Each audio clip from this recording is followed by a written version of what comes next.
let's ask Representative Marlin Stutzman from the great state of Indiana. Annie joins me now. So, Representative Stutzman, talk about the truth about the SAVE Act, because I see a lot of fear-mongering like this in the media. And, I'm not a married woman, but I can imagine that if I changed my last name, I would have no problem proving my citizenship. This just seems utterly ridiculous. Well, good morning, Jenna. I hope you're having a blessed Holy Week. Yes, this is just common sense. I just have to chuckle at the Democrats and the left on how they're trying to throw such a fit over this and fear-mongering and scaring and trying to confuse people about election law. And let's just boil it down real quick. Like, do we just want citizens of the United States to vote in our elections? I mean, that's the basic question. So I would think that everybody would say yes to that. Actually, probably some that don't, and we know there's some that don't because they would love to manipulate the elections by allowing illegals to vote in them. That's why we've had an open border under the Biden administration for the last 4 years. But, okay, beyond that, I mean, my wife, when we got married, she had to go to the clerk's office in our county and got her driver's license changed, got her name changed. She added Stutzman to her last name. And we have never had a problem or a question about her last name. Those are things that we all have to deal with in life on a lot of things. Banking records, if you want to travel on airlines or driver's licenses, all those things. So there is no threat here whatsoever. You do just have to make sure that if there is a name change, that you get that filed correctly. But more importantly, and this is what the left doesn't want to talk about in the SAVE Act, is that there's a requirement to the states to start cleaning the voter rolls and getting names off that aren't voting. And that's really important. A good friend of mine, Pastor Lorenzo Sewell from Detroit, he prayed at President Trump's inauguration. Amazing guy. But he is an advocate for the voters in Detroit, where he said over 50,000 votes were stolen because people wanted to go vote, found out that they had already voted. So somebody's stealing profiles to go vote, and he's trying to get an investigation into that. So again, this is just a bunch of fear-mongering, and the bottom line is we only want citizens to vote in the United States elections. And that seems so straightforward, and that really should be the issue. But there is so much fear-mongering because then we end up talking about and correcting the lies that are pushed by the mainstream media instead of actually advancing what the bill does. And that's the main issue that I have with all of the mainstream media. And I think that they are intentionally trying to fearmonger a specific category, right, of especially of women who historically have tended to vote more liberal and Democrat, which is, of course, the single unmarried woman. So to say, oh, look, this is, if I were going to get married, then this would take away my right to vote and, go feminism, all this stuff. And so I see that as sort of a latent backdrop to this. And so where is this situated as we're coming to the Senate with the posture of the Republicans? They're understanding what this is really about. Yeah. Well, it passed the House. We had several Democrats vote for it. I think 4, maybe. So not a lot of support, but few. There are 4. And, okay. Yeah, and I think what you have to do is you even have to take those 4, and more than likely there are others in the Democrat Party in the House that would agree with it, but because it's political and they're in the minority, they're going to play politics with it because. Jenna, I mean, this is all about 2026 at this point because they want to win the House back because then we're going to fall back under investigations of President Trump, impeachment of President Trump. I mean, Trump derangement syndrome is alive and well in the House of Representatives Democrat Party. And so that's what this is all about. They're already ginning up those who are their targeted voters in women, as you mentioned, that Republicans are trying to take away their right to vote. They're taking away their right to choose or to right to have an abortion, that's their target. So I just think again we're already back to the political games. They're fear mongering. The Senate, I think you'll see, will pass it.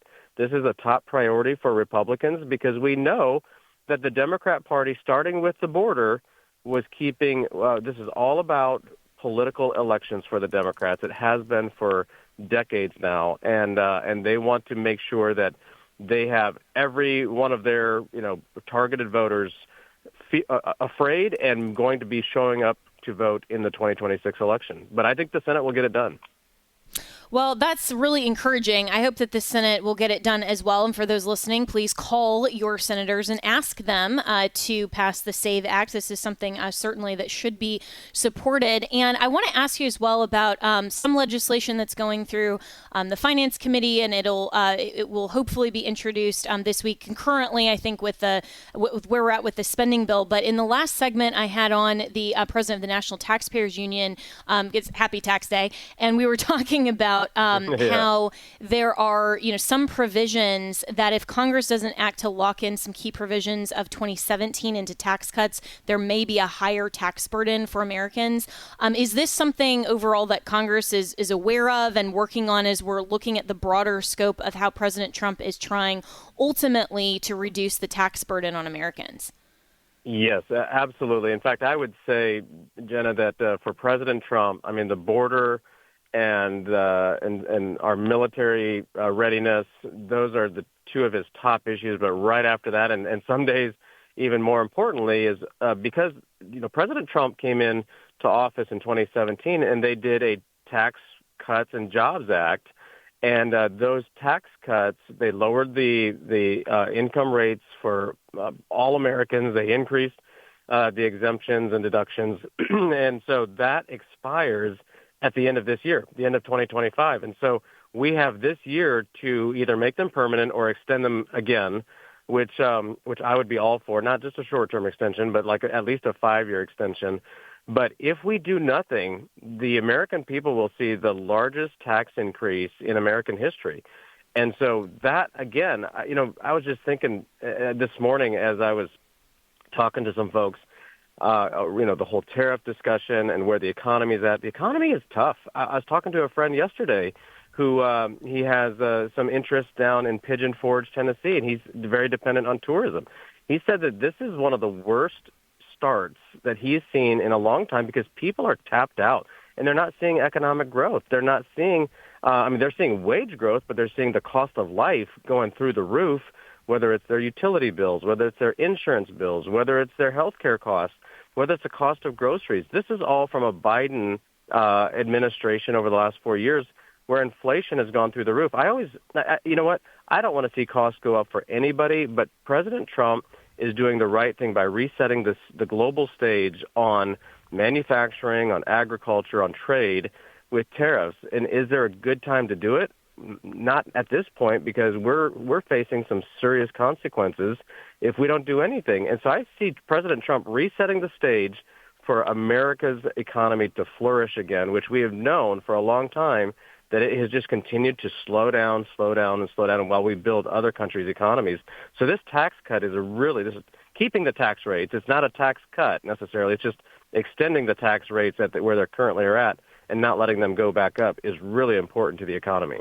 Absolutely. And continuing that, but then continuing to build on that as well. And I'm speaking with Representative Marlin Stutzman from Indiana, Indiana's 3rd Congressional District. You can follow him at Rep. Stutzman on X. I'd encourage you to do that. And also on Instagram and Facebook, get all of your news from him. You should all be following all of our members of Congress just to see, what's going on. He always posts some really good information. You have a great team over there. And this whole idea, though, of the economy in tandem with tariffs and tax cuts and the whole thing. I see President Trump hopefully having, kind of this broader view of saying it's not just about one thing. I think the mainstream media would like to parse it out and say, well, this is what he's doing on tariffs, but he doesn't have a plan over here. But there is a comprehensive strategy, and especially with what we saw in the first term, how the economy up until 2020 was booming. People were excited. There was momentum. Do you think we can get back to that level of excitement, I guess, among hardworking Americans that really want to see our dollar go further? I believe that's President Trump's whole strategy. That is his whole goal. Made in America has suffered for several decades now, and I believe that, President Trump's goal is to make Made in America great again, and to bring it back. It needs a comeback. Being from the Midwest, watching our manufacturing sector slowly die. I mean, the old tool and die shops, those used to be prevalent all across the Midwest. They're gone. Manufacturing facilities are struggling. There's some, automotive. We don't even build cars. The big three don't hardly build any cars anymore. They build sports cars, but they don't build just your traditional, the Taurus or, some of the old car models that used to be around are gone. It's mostly Toyota, Honda, Subaru that are building the cars now. So we've built the Japanese auto industry over time. President Trump is playing chess while Hakeem Jeffries and Chuck Schumer are playing Connect Four. And he's already looking at the board, knowing what we've got to do. One of the things that always impressed me about Scott Bessent, the Treasury Secretary, he always prefaces all of our conversations whenever he comes down to the Capitol that President Trump asked him, job number one is how do we reduce our debt and our deficits without the economy failing? And he's looking at this whole picture through that prism of making sure the economy stays strong. I just saw an article this morning. Ray Dalio again is warning, and he's warning over the tariffs. But I think because of the regulations that President Trump is going to pull back, that Biden increased, that's also a factor. If you have strong energy policy that is going to increase supply, you pull back the regulations on businesses. I've experienced those personally where it just slows your company down. I think Trump and those tax cuts again, those three things are going to give the American economy the kind of the IV that it needs to sustain itself, get back on track, because the Democrats have run the country into the ground, and President Trump and his team are going to revive it. And I know the other thing is you can never discount the American people. The American people always rise up and make it work one way or the other. Yes. And so let's talk in the last few minutes about the spending bill as well, because as we're talking about boosting the economy, lowering the tax burden, all of these things, the spending bill has received kind of mixed reviews, I think, in the media. So what's the truth about this, and what should conservatives understand about it? Well, great question. The Senate and the House are two different creatures, even though, Republicans are in control of both of them. The two sides are just looking at it differently. And also, we have to look at it from the part of the rules that the Senate has versus the rules that the House has. We just need a simple majority in the House. That's a much easier bar to cross. The Senate has all these other rules that they have to work around. That's why we're doing the reconciliation package, to get to just a 51 vote threshold and that way we can avoid Chuck Schumer's filibuster on the 60 vote cloture vote. And so that's a big reason why. Mike Lee and Ted Cruz and other great conservatives voted for the Senate package, and that gives me a lot of confidence that we're all on the same page. There's been a lot of good discussions.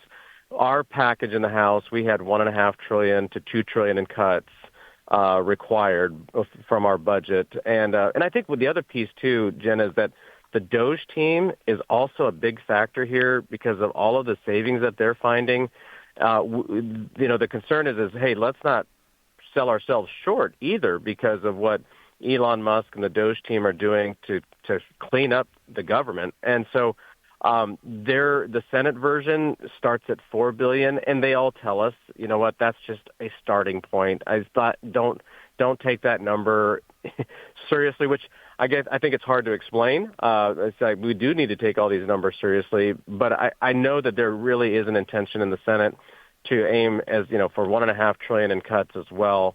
So I think there's a lot of trust that's being built up, and that's where Speaker Mike Johnson, I tell you, that guy is just pulling rabbits out of a hat in the House with a small majority. But we're sticking together for the most part. And also the working relationship that I see that he and Senator John Thune have, they're really building a good, strong conservative working relationship. And, of course, with the Senate or with the president's lead from the White House, we're all pulling and pushing the same direction. Sometimes it feels like some are, we're going this direction when we're going that direction. But I know that at the end of the day, I really do have a confidence. I've never seen this. When I was in the Congress 2010 to 2017, never saw this sort of collaboration between the three houses, or the two houses, and of course the White House. So I really feel like we're going the right direction, and the conservatives in the Senate are pulling the same direction that we're pulling as well.